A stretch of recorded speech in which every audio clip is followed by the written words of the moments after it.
ছেলে হাওয়া খাওয়াবে দৌড়াও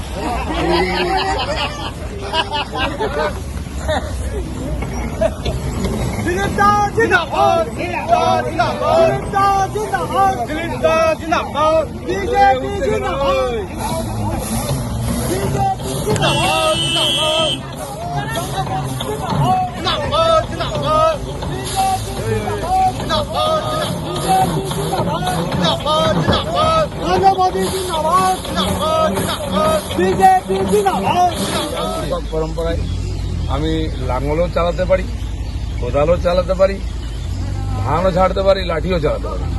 সবাই দেখেছেন, তাই দেখলাম এখানে রোদ্রে দাঁড়িয়ে সবাই ধান ঝাড়ছেন। গ্রামে এসেছিলাম, দাঁড়ালাম, সবার সাথে দেখা করলাম, একটু ঝালিয়ে নিলাম।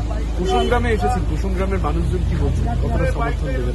কুসুম গ্রাম এলাকা হচ্ছে 50% হিন্দু, 50% মুসলিম প্রায়। এখানে আমরা পিছিয়েছিলাম গতবার।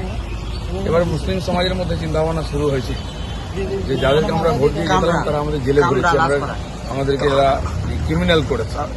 আজ আমি এসেছি, গ্রামে গ্রামে ঘুরছি, সবাই ধান কাটা নিয়ে ধান শুকোতে ব্যস্ত মানুষ সব জমিতে আছেন বা এখানে পাশে ধান সবাইকে দেখা করলাম, কথা বললাম, খুব উৎসাহী দেখতে পাচ্ছেন, সবাই এসে দেখা করছে।